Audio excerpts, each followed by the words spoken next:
Hi, students.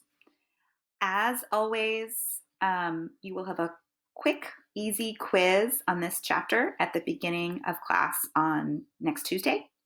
This is Chapter 8, How to Fight Monsters. The next morning, Dad drove me the 22 miles to Reardon. Remember, Reardon is his new school. I'm scared, I said.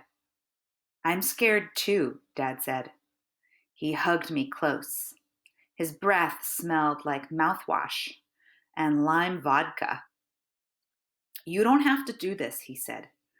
You can always go back to the res school. No, I said. I have to do this. Can you imagine what would have happened to me if I'd turned around and gone back to the res school? I would have been punched, mutilated, crucified. You can't just betray your tribe and then change your mind 10 minutes later. I was on a one-way bridge. Right? What does that mean? A one-way. It means when you're driving on a street that's one way, the cars are only going in one direction. You can't drive your car against the one way, right? I was on a one-way bridge. There was no way to turn around, even if I wanted to. But my dad loved me so much. He hugged me even closer. This is a great thing, he said. You're so brave. You're a warrior, right? You're a great fighter. It was the best thing he could have said. Thanks, Dad, I said. I love you, he said. I love you too. I felt stronger, so I stepped out of the car and I walked to the front door. It was locked. I stood alone at the front door for a few very long minutes, right? He's all alone at his new school, waiting outside. Then the white kids began arriving for school. They surrounded me. Those kids weren't just white. They were so white that they were translucent. I could see the blue veins running through their skin, right? These are veins. It says they are so white, I could see, it's like they were translucent. That means they were see-through. They stared at me, the Indian boy. Those white kids couldn't believe their eyes. They stared at me like I was Bigfoot or a UFO. Guys, Bigfoot is a kind of, he's like a famous monster. There are lots of stories about Bigfoot living in the forest in California, right? He's not real. They stared at me like I was Bigfoot or a UFO.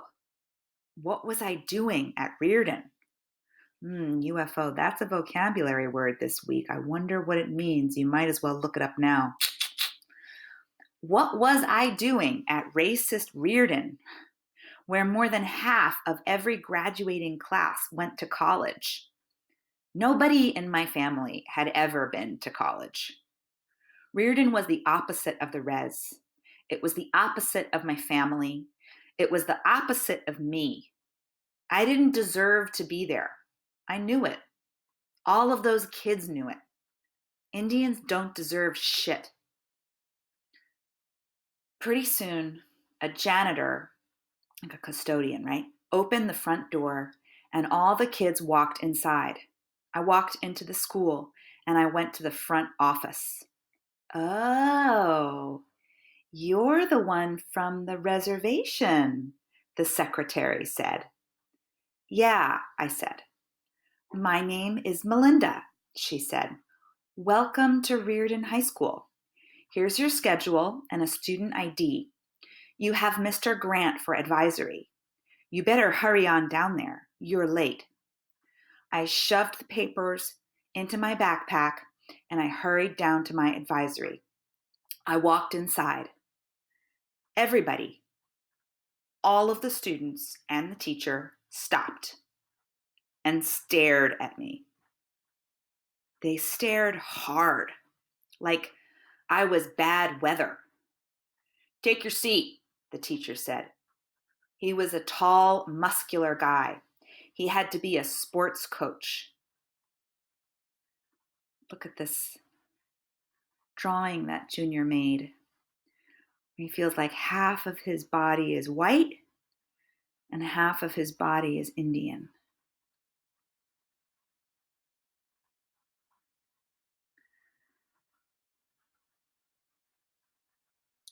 I sat in the back row, right, the back of the classroom, and I tried to ignore all the stares and whispers until a blonde girl leaned over toward me.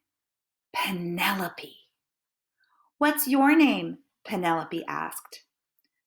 Junior, I said.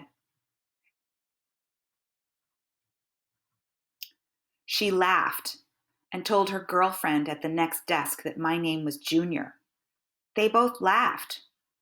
Word spread around the room, and pretty soon everybody was laughing. They were laughing at my name. I had no idea that Junior was a weird name. It's a common name on my res, on any res. You walk into any store on any res in the United States and shout, "Hey, Junior!" and 17 guys will turn around. But there were no other people named Junior in Reardon, so I was being laughed at because I was the only one who had that silly name. And then I felt worse because the teacher was taking attendance and he called out my real name, Arnold Spirit. That's Junior's real name. The teacher said, "My full name is Arnold Spirit Jr. because my dad is Arnold Spirit, but nobody calls me that. Everybody just calls me Junior. Well, every other Indian calls me Junior." I tried to explain to Penelope. "My name is Junior," I said, "and my name is Arnold. It's Junior and Arnold. I'm both." I felt like two different people inside of one body. Man, I was freaked out. I didn't say another word for 6 days. Right? He didn't talk to anybody else for 6 days. And on the 7th day, I got into the weirdest fist fight of my life. But before I tell you about the fight, I have to tell you the unofficial Spokane Indian rules of fighting, right? That's the name of the group of the tribe of Indians that Junior is a part of, the Spokane Indians, right? So they have rules about when do you fight somebody. Number 1, if somebody insults you, then you have to fight him. Number 2, if you think somebody is going to insult you, then you have to fight him. Number 3, if you think somebody is thinking about insulting you, then you have to fight him. And number 4, if somebody insults any of your family or friends, or if you think they're going to insult your family or friends, or if you think they're thinking about insulting your family or friends, then you have to fight them. Number 5, you should never fight a girl unless she insults you, your family, or your friends. Then you have to fight her. Number 6, you must always start fights with the sons or daughters of any white people who live anywhere on the reservation. Number 7, if you get in a fight with somebody who is sure to beat you up, then you must throw the first punch because it's the only punch you'll ever get to throw. Number 8, in any fight, the loser is the first one who cries. I knew these rules. I'd lived my life by these rules, the fighting rules. I got into my first fist fight when I was 3 years old. My all-time record was 5 wins. He won his fight 5 times. And 112 losses. Yes, I was a terrible fighter. I lost fights to boys, girls, and kids half my age. Junior's not good at fighting. So at Reardon, all of those pretty white girls just ignored me. But that was okay. Indian girls ignored me too. I was used to it. And most of the white boys ignored me too. But there were a few of those Reardon boys, the really big kids, who paid special attention to me. None of them punched me or got violent, but mostly they just called me names. Lots of racist names, right? They're bullying him. They're calling him lots of bad names. See the picture? Right? That's Junior. These are all the racist names that people call him. Redskin, Squaw Boy, Chief, Sitting Bull. I knew I'd have to put a stop to it eventually, or people would always call me Chief or Tonto or Squaw Boy, but I was scared.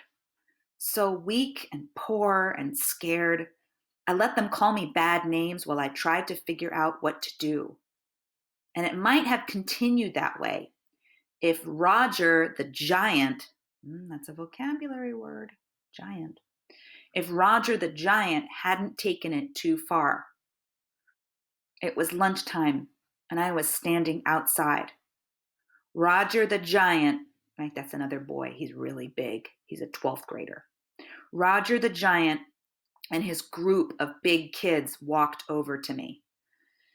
It seemed like Roger was 7 feet tall and 300 pounds.